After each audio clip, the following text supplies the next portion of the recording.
Start. इस वक्त मैं क्लास 9th सी में मौजूद हूँ और आज हमारा केमिस्ट्री का प्रैक्टिकल 2 है जो कि है मेल्टिंग पॉइंट मालूम करना। मेल्टिंग पॉइंट और बॉइलिंग पॉइंट में फर्क में पहले समझ लें कि मेल्टिंग पॉइंट हमेशा सॉलिड का होता है।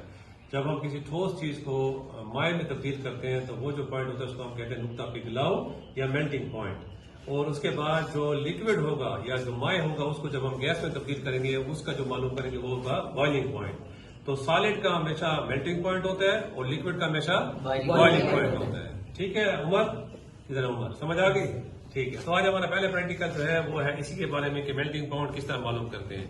तो पहले तो आप हमारा प्रोसीजर से पहले आप हमारे जो रिक्वायरमेंट है सामान की वो देख लें। तो पहले हमारे पास है ये इसको हम पहले कहते हैं कैपिलरी ट्यूब।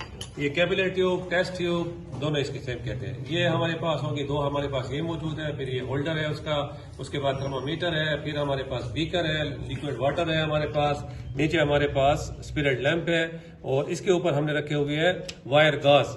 वायर गाज का मकसद ये होता है कि जो नीचे से हम उसको हीट देते हैं स्पिरिट लैंप के जरिए तो वो एक पॉइंट पर हीट नहीं पहुंचाती बल्कि वो स्प्रेड कर देते हैं हीट को, हर जगह हीट चली जाती है। तो उसका फायदा ये होता है कि बीकर फटता नहीं है, नुकसान नहीं होता किसी भी प्रोसीजर में। ये हमारे पास टेस्ट ट्यूब स्टैंड हो गया। तो हमने हमारे पास जो प्रैक्टिकल की नोटबुक में लिखा हुआ है वो ये है कि आपने नेफ्थलीन का मालूम करना है, लेकिन चूंकि हमारे पास नेफ्थलीन लेबोरेटरी में मौजूद नहीं था तो हमने उसकी जगह वैक्स ले लिया। वैक्स का मुराद क्या है, हमने मोम ले लिया। मोम। तो अब हम initial process, initial temperature note करेंगे और फाइनल टेम्परेचर नोट करेंगे। पहले हमने इसमें जो वैक्स था या मोम था उसको पीस के क्रश करके मोटर और पिस्टल से वो हमने टेस्ट ट्यूब में डाला और टेस्ट ट्यूब पे इसके साथ हमने थर्मामीटर अटैच कर लिया और वाटर पर इसको रखा और नीचे से हमने इसको बॉयल करना शुरू, गर्म करना शुरू कर दिया, हीट अप करना शुरू कर दिया। तो हीट देने से जो वैक्स है जो सॉलिड फॉर्म में थी वो किस में तब्दील हो जाएगी? लिक्विड में तब्दील हो जाएगी। तो वो टेम्परेचर हमने मालूम करना है, वो टेम्परेचर जिस पर सॉलिड लिक्विड में टेम्परेचर हो गया वो हमारे पास T1 हो गया।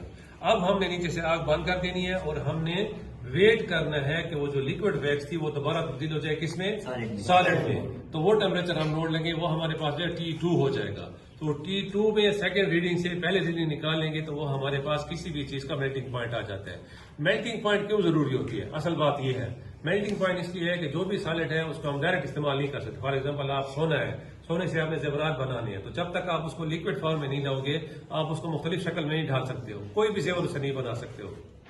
इसी तरह आपके पास कापर की वायर्स हैं, तारे हैं, बिजली की तारे हैं, तो उसको आप तार में डालने के लिए क्या है, हम उसको सॉलिड कापर को हम पहले लिक्विड में तब्दील करेंगे। और लिक्विड में ऐसे है कि फॉर एग्जांपल के तौर पर मैं आपको कह रहा हूं कि अगर आयरन का मेल्टिंग पॉइंट है 300 सेंटीग्रेड तो 300 पर तो वो सॉलिड से लिक्विड में तब्दील हो जाएगा। लेकिन अगर आप उस 300 को 3000 पर ले जाते हैं तो फिर क्या हो जाएगा, वो लिक्विड जो है किस में तब्दील हो जाएगा? गैस में तब्दील हो जाएगा और आपका सारा जो मेटल होगा वो जाया हो जाएगा। तो melting point is very important to note. इससे हमें यह फायदा होता है कि हम किसी भी चीज का हमें बगैर किसी डिटेल में जाने के हम मालूम कर सकते हैं कि इसको इतने, जैसे ओवन में आप कोई चीज गर्म करते हो तो हम उसको टाइमर दे देते हैं किस टाइम पर ये पिज्जा या बर्गर या जो भी है वो इतने गर्म हो जाता है। तो जब भी हम किसी चीज को मेल्ट करते हैं तो हमारे पास फिक्स टेम्परेचर होता है। तो हम जो फर्नेस होती है जिसको हम भट्टी कहते हैं, भट्टी को हम उतने ही टेम्परेचर पर फिक्स कर लेते हैं। उसमें आप आयरन डाल लो, जो भी मेटल है आप उसमें डालोगे वो आपको लिक्विड फॉर्म में बनाकर दे देगा। जब लिक्विड फॉर्म में आपके पास मेटल आ जाता है तो उसका क्या फायदा होता है, आप उसको मुख्तलिफ शक्लों में इस्तेमाल कर सकते हो, जो भी चीज बनाना चाहते हो उससे बना सकते हो। Thank you so much.